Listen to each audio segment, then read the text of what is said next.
Saudara yang dikasihi Tuhan, bersyukur pagi hari ini kita bisa berkumpul bersama-sama.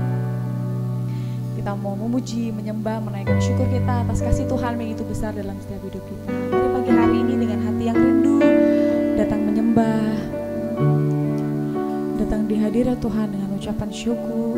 Terima kasih Tuhan, Kau baik. Terima kasih Tuhan, Kau sangat baik dalam hidup kami. Terima kasih tak habis-habisnya kasih-Mu, tak habis-habisnya rahmat-Mu. Selalu Kau sediakan penyertaan Tuhan dalam hidup kami. Terima kasih.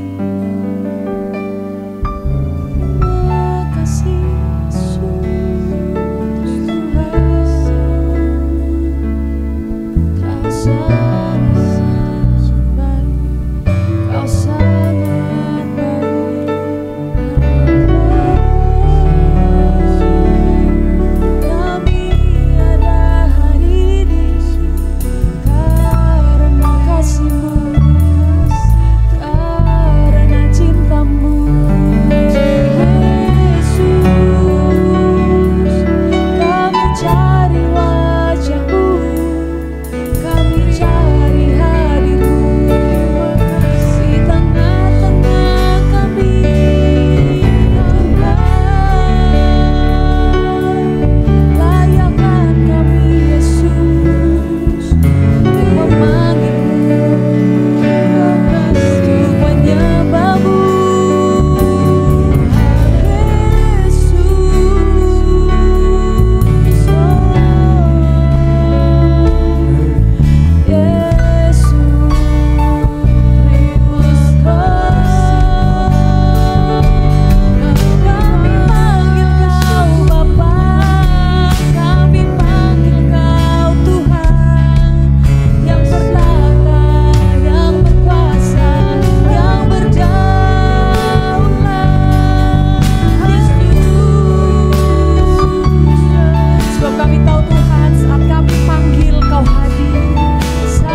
mengasihi kami Tuhan. Demikianlah Kau menuntun langkahku,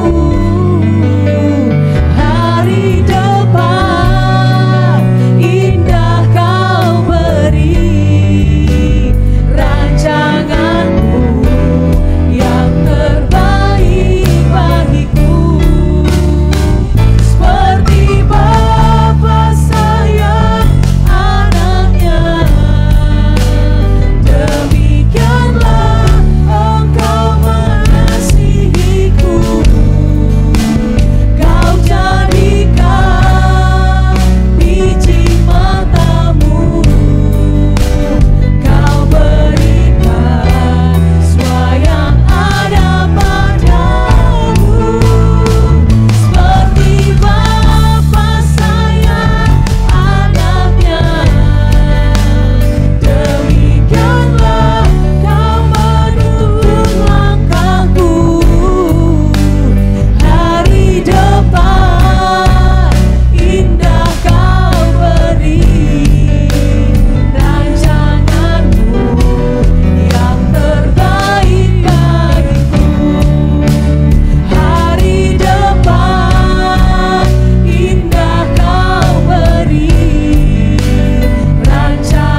terus pandang Engkau dalam hidup kami. Sebab kami percaya Kau Tuhan yang setia, Kau Tuhan yang mulia dulu, sekarang, bahkan sampai selama-lamanya. Terima kasih Tuhan, terima kasih. Terima kasih Tuhan buat segala kebaikan kemurahan-Mu dalam hidup kami. Kami percaya kasih setia Tuhan senantiasa ada dalam hidup kami. Dan kami percaya juga Tuhan, apa yang menjadi kerinduan hati kami, pergumulan kami di hari-hari ini, Tuhan pasti memberikan jawaban. Dan jawaban Tuhan adalah yang terbaik, sebab mujizat pasti Kau alami dalam hidup kami ini. Terima kasih Tuhan, kami sudah memuji menyembah Engkau. Dan saat ini kami mau berdoa syafaat Tuhan bagi bangsa dan negara kami. Engkau berkati terus bangsa dan negara Indonesia ini dari Sabang sampai Merauke. Terlebih di hari-hari liburan Lebaran ini Tuhan, biarlah setiap anak bangsa, setiap orang yang mudik, Tuhan bertemu dengan keluarganya baik dalam perjalanan mereka. Tuhan, Engkau yang melindungi, membawa mereka, menjauhkan dari segala mara bahaya. Berikan mereka ketenangan dan juga sukacita, supaya dalam perjalanan mereka mudik maupun nanti kembali ke tempat asal mereka bekerja, Tuhan Engkau yang menolong, memberkati. Berikan mereka damai sejahtera Allah, bertemu dengan keluarga mereka dengan penuh sukacita. Dan kami percaya juga Tuhan, penyataanmu semakin indah, menjadi berkat bagi keluarga-keluarga yang mereka kunjungi Tuhan. Terima kasih Bapa. Terus Engkau juga memberkati anak-anak Tuhan yang ada, terlebih jemaat-jemaat Tuhan yang ada di Immanuel Community maupun di Gereja Ephrata Community Church ini. Tuhan, kami berdoa bagi mereka supaya perjalanan mereka baik yang mudik maupun berwisata, Tuhan Engkau yang melindungi, menjaga mereka juga. Jadikan mereka anak-anak Tuhan yang memberkati dimanapun mereka berada. Perlindungan penyertaan Tuhan tutup bungkus dengan kuasa darah anak domba. Berkati terus gerejamu, Gereja Ephrata, semakin bertumbuh berkembang dan semakin banyak jiwa-jiwa yang datang kepada Tuhan melalui gerejamu di tempat ini. Mereka boleh beribadah, bertumbuh bersama dan mengalami sukacita Tuhan, mengalami berkat-berkat Tuhan yang semakin indah. Berkati para pemimpin gereja kami Ephrata ini, dari gembala, para hamba Tuhan, semuanya di dalam proteksi Tuhan. Dan para pengurus gereja, pelayan-pelayan Tuhan, kami mau sehati seiman di dalam Tuhan. Dan kami percaya pekerjaan Tuhan di gereja Ephrata ini ada di dalam kendali Allah, di dalam penyertaan-Mu dan berkat-Mu turun atas hidup kami yang melayani Engkau dengan sungguh-sungguh dan dengan penuh sukacita. Terima kasih. Sebentar kami akan dengar kebenaran firman-Mu. Berbicaralah kepada hamba-Mu, pengurapan yang kudus turun atas hidup kami semua, dan kami siap mendengar kebenaran firman-Mu yang memberkati, menguatkan, meneguhkan iman percaya kami. Di dalam nama Tuhan Yesus kami sudah berdoa dan mengucap syukur. Haleluya. Amin. Shalom Bapak Ibu, saudara-saudara yang dikasihi Tuhan. Saat pagi hari kita kembali lagi akan sama-sama merenungkan kebenaran firman Tuhan. Sebelumnya saya mengucapkan banyak terima kasih kepada hambanya Bapak Gembala di tempat ini yang sudah memberikan kepercayaan, kesempatan kepada saya untuk menyampaikan kebenaran firman Tuhan. Tema firman Tuhan pada saat pagi hari ini yaitu tentang hidup keluarga Kristus. Khususnya di hari-hari ini ada banyak kesempatan untuk kita berkumpul bersama keluarga karena adanya hari libur anak-anak maupun kerjaan libur, sehingga ada waktu luang untuk kita berkumpul bersama keluarga. Nah, kita akan melihat bagaimana kehidupan keluarga. Secara lokal kita memiliki keluarga di sekitar kita maupun keluarga yang di tempat lain. Apakah di dalam Kristus kita juga memiliki keluarga seperti keluarga kita secara jasmani? Nah, Bapak Ibu yang dikasihi Tuhan, siapapun dalam kehidupan ini, walaupun berbeda suku, berbeda ras, namun jika dia di dalam Tuhan, dia adalah umat daripada Tuhan kita Yesus Kristus, maka dapat disebut kita ini adalah keluarga Kristus. Nah, jika di dalam kehidupan keluarga kita ada figur-figur yang pastinya yang harus kita ikuti, seperti anak-anak yang harus mengikuti atau menghormati dan meneladani kehidupan daripada orang tuanya,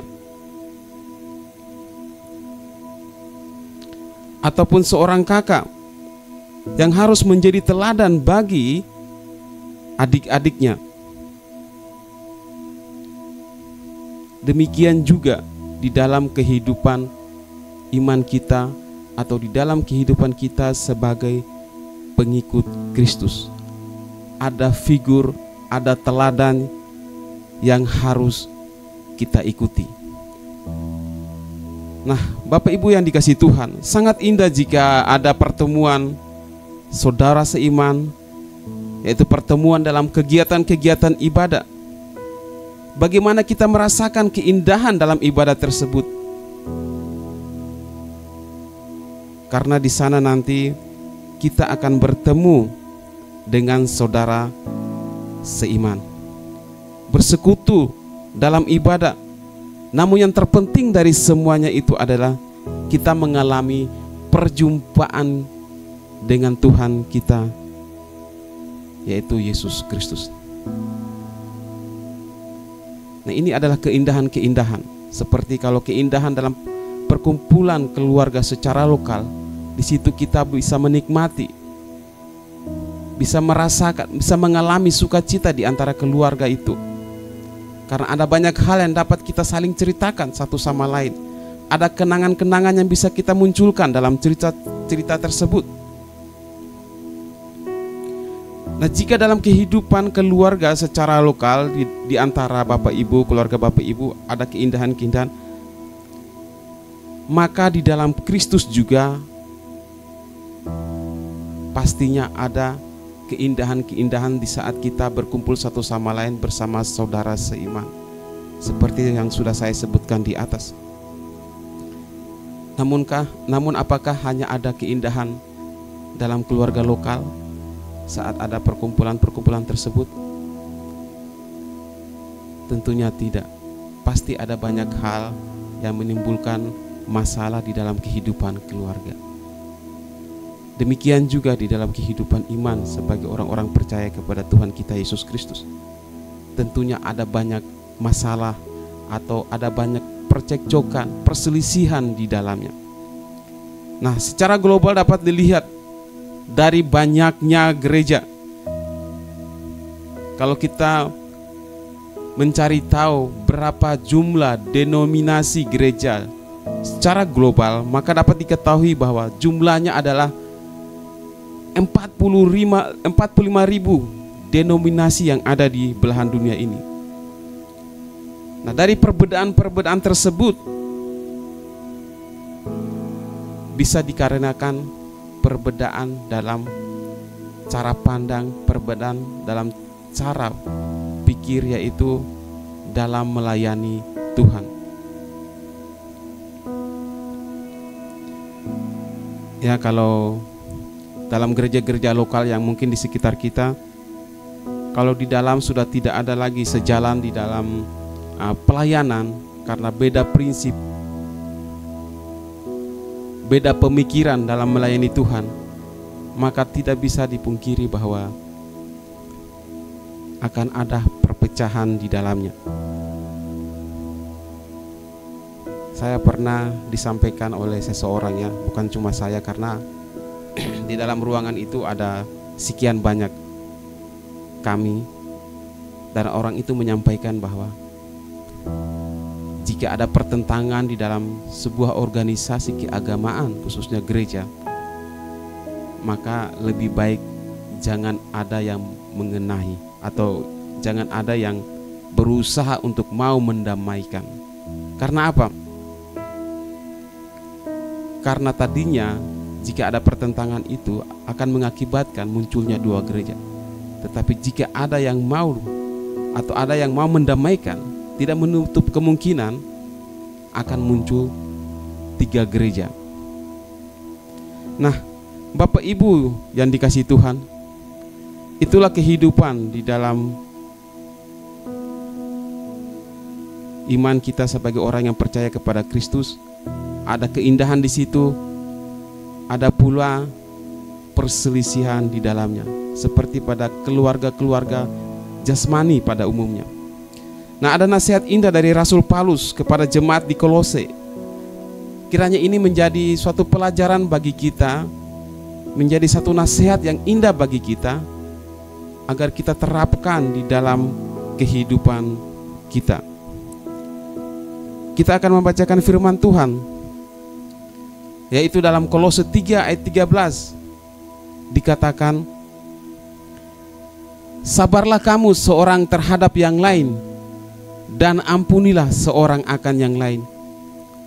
Apabila yang seorang menaruh dendam terhadap yang lain, sama seperti Tuhan telah mengampuni kamu, kamu perbuat jugalah demikian. Nasihat yang pertama adalah tentang kesabaran.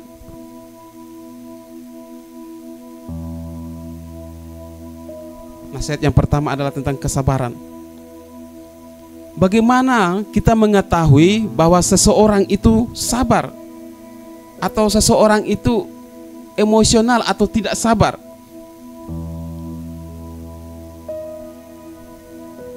Yaitu saat dia menghadapi masalah.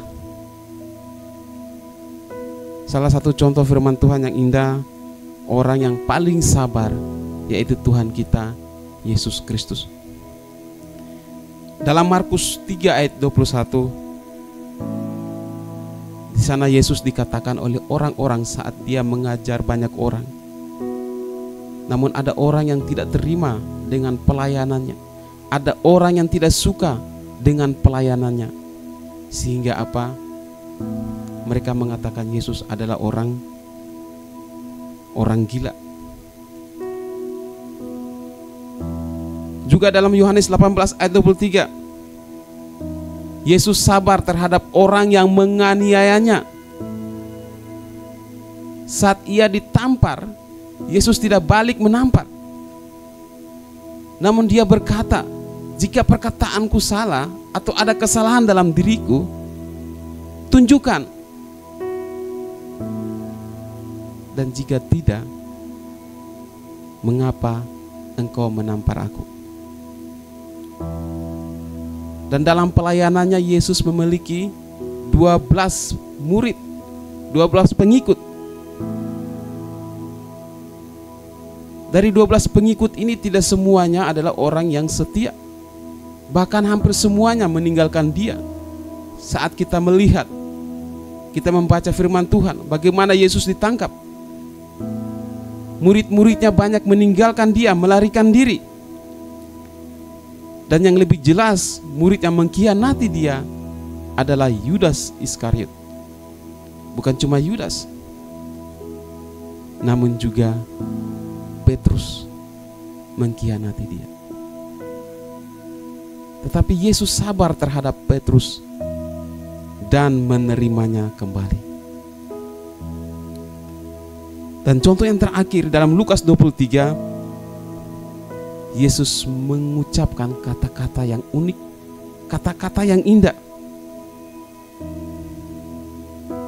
yaitu, ya Bapa, ampunilah mereka, sebab mereka tidak tahu apa yang mereka perbuat. Ini adalah contoh kesabaran yang Yesus praktekkan sewaktu dia berada di dalam dunia ini. Penderitaan Yesus tidak sama dengan penderitaan kita.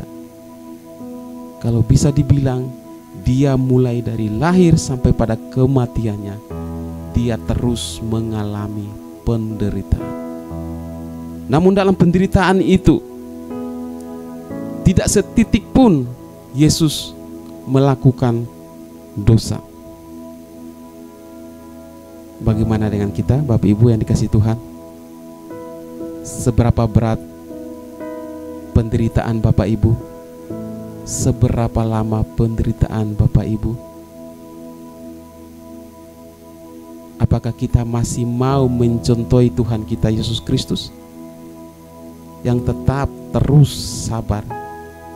Namun dalam kesabarannya itu dia terus berusaha untuk melakukan, melayani, atau melakukan pekerjaan apa yang ditugaskan bapaknya.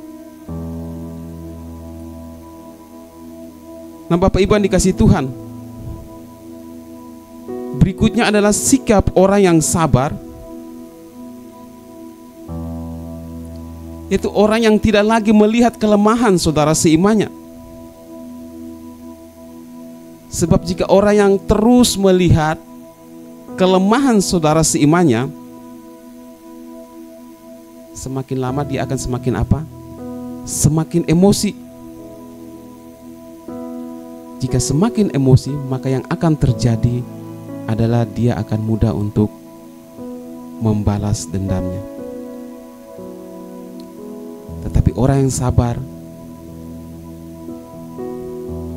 dia akan menutupi kelemahan saudara seiman, yaitu dengan kasih.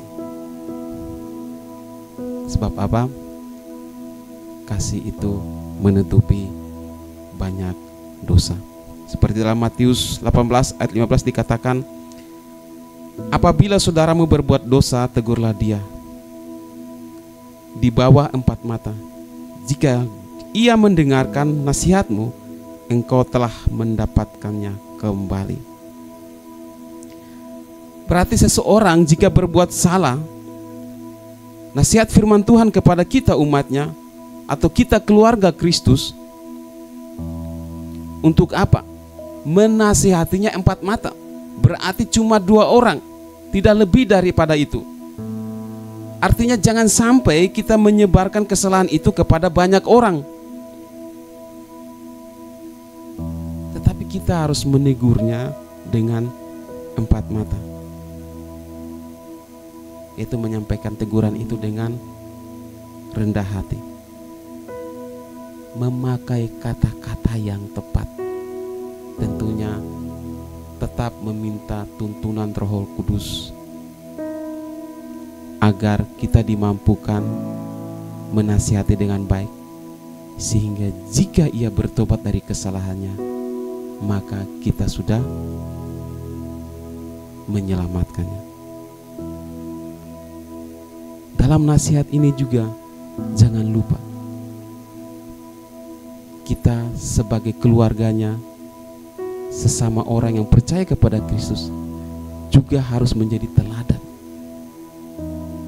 Jangan sampai kita menasihati orang, kita menegur orang,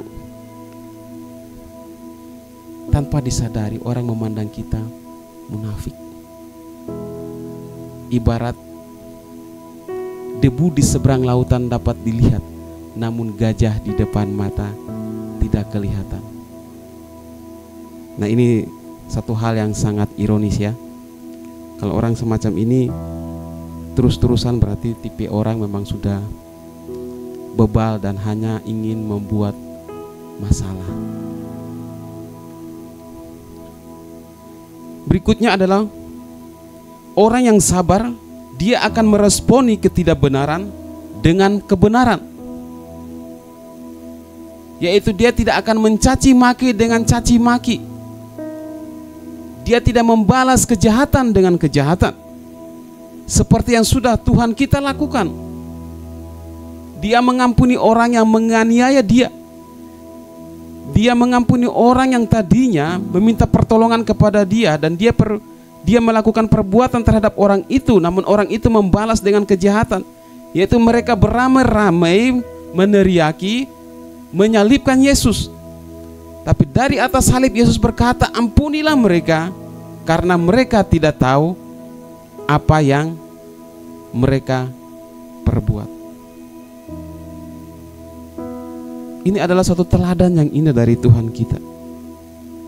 Secara manusia kita pasti tidak sanggup untuk melakukan seperti apa yang Tuhan kita lakukan. Jangankan terhadap orang lain, terhadap keluarga, orang yang masih saudara dengan kita, itu juga susah untuk melakukan yang seperti Yesus lakukan. Kita akan lebih cenderung untuk membalas kejahatan dengan kejahatan.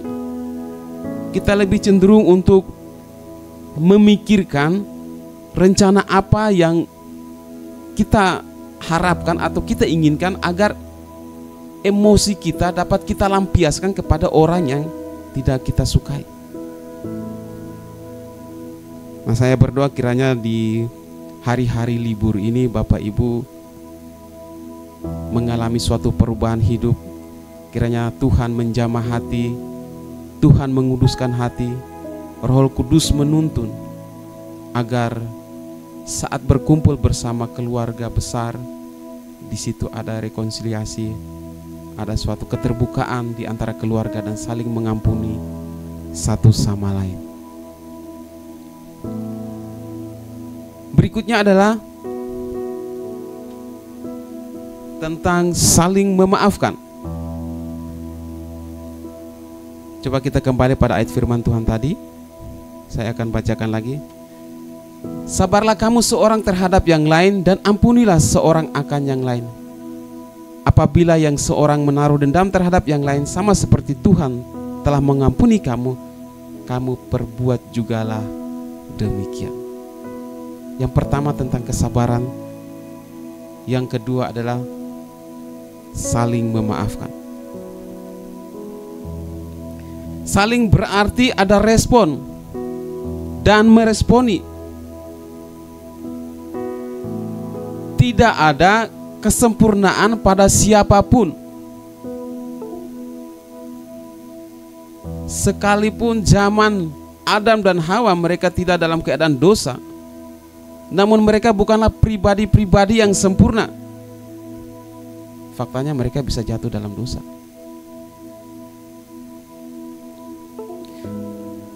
Karena tidak ada kesempurnaan dalam setiap pribadi kehidupan manusia, khususnya umat Tuhan, maka setiap kita pasti mempunyai kesalahan. Maka dari itu apa? Kita harus saling meminta maaf. Jangan hanya menerima maaf saja, seolah-olah merasa diri paling benar, merasa diri superior. Jika demikian, maka kita adalah pribadi-pribadi atau orang-orang yang besar kepala, orang-orang yang sombong. Jika kita sudah memasuki level ini, maka sangat berbahaya kalau kita tidak segera bercermin pada firman Tuhan untuk kembali merenung akan kehidupan kita dan merubah sikap hidup kita.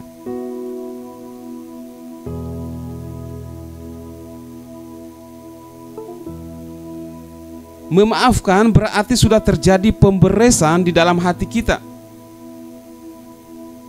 Tidak ada lagi yang kita sembunyikan, atau tidak ada lagi yang kita pendam. Kita tidak mengingat lagi masalah orang lain. Kita tidak ingat lagi apa yang diperlakukan orang terhadap kita.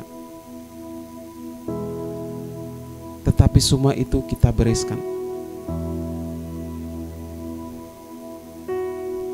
Jika saya merenung akan kehidupan saya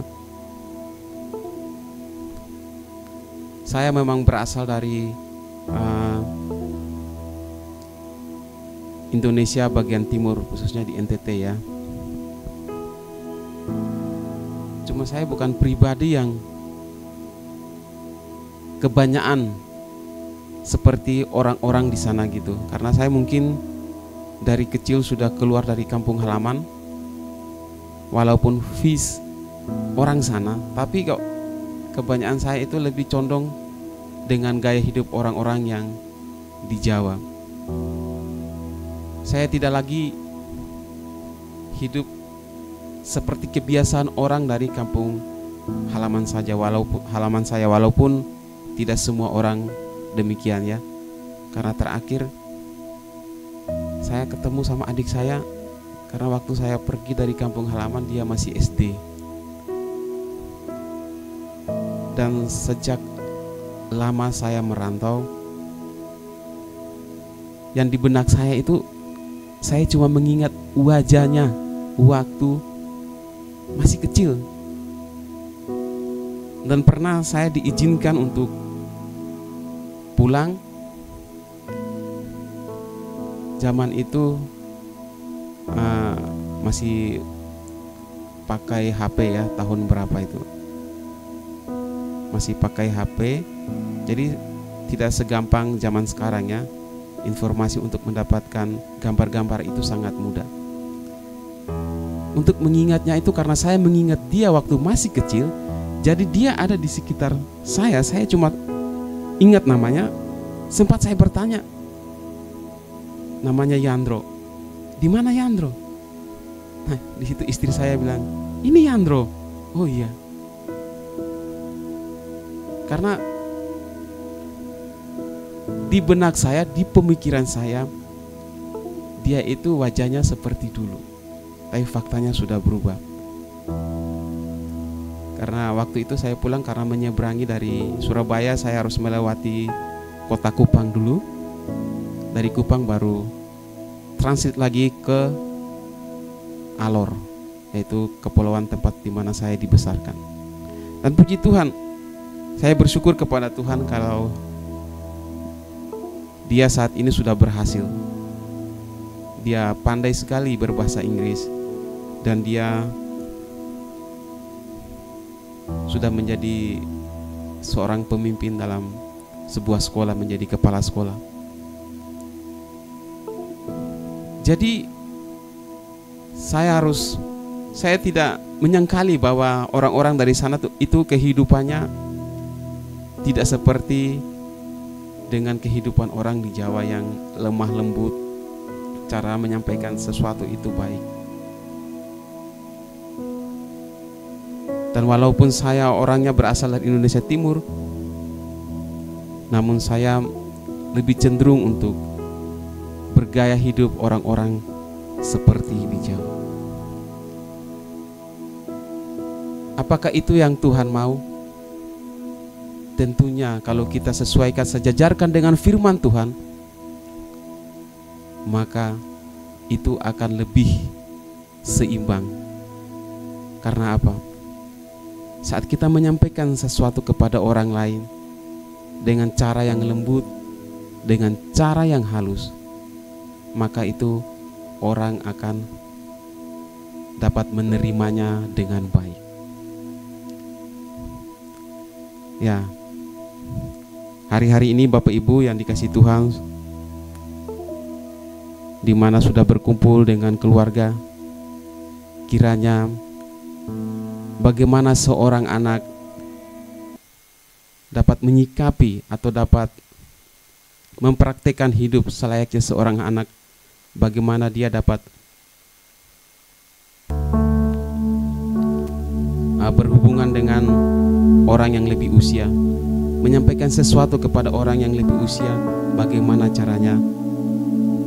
Kiranya firman Tuhan itu memang menjadi teladan pelajaran bagi semua umat Tuhan, agar kehidupan umat Tuhan, keluarga Kristus itu boleh memancarkan kehidupan Kristus di dalamnya. Puji Tuhan, demikianlah firman Tuhan, kiranya dapat menjadi berkat bagi kita semua.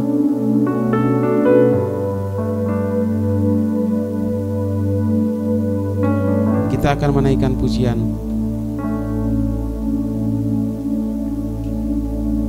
Kasih pasti lemah lembut.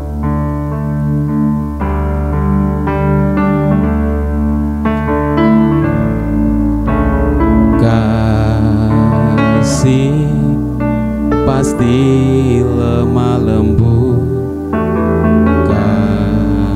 Kasih pasti memaafkan. Kasih pasti murah hati.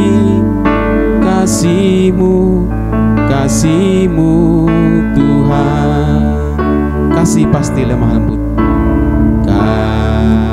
Kasih pasti lemah lembut. Kasih pasti murah hati. Kasih pasti murah hati. Kasih-Mu, kasih-Mu Tuhan. Ajarilah kami, ajarilah kami ini saling mengasihi. Ajarilah kami ini saling mengampuni. Ajarilah kami ini kasih-Mu ya Tuhan. Kasih-Mu kudus tiada batasnya. Ajarilah kami, ajarilah kami ini saling mengasihi. Ajarilah kami ini saling mengampuni. Ajarilah kami ini kasih-Mu ya Tuhan. Kasih-Mu kudus tiada batasnya. Kasih-Mu kudus tiada batasnya. Kasih-Mu kudus tiada batasnya. Sekali lagi, kasih-Mu kudus tiada batasnya. Kasih-Mu kudus tiada batasnya. Haleluya, mari kita datang kepada Tuhan. Bapa, terima kasih untuk hari yang baru, kesempatan memuji, menyembah-Mu, kesempatan berdoa dan mendengar isi hati-Mu. Berkati semua yang sudah melayani hari ini. Berkati Pak Kirson yang sudah sharing firman. Kiranya hidupnya makin menyenangkan hati-Mu dan Kau pakai makin dahsyat.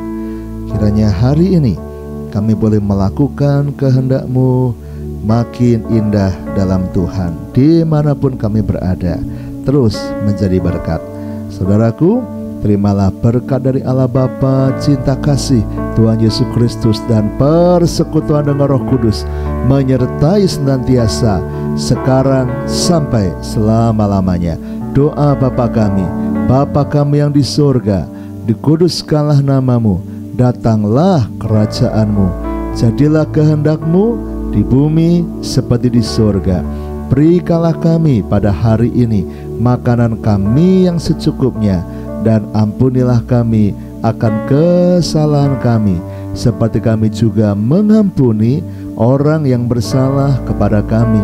Dan janganlah membawa kami ke dalam pencobaan, tetapi lepaskanlah kami daripada yang jahat. Karena Engkaulah yang mempunyai kerajaan dan kuasa dan kemuliaan sampai selama-lamanya. Amin. Selamat pagi, Tuhan memberkati.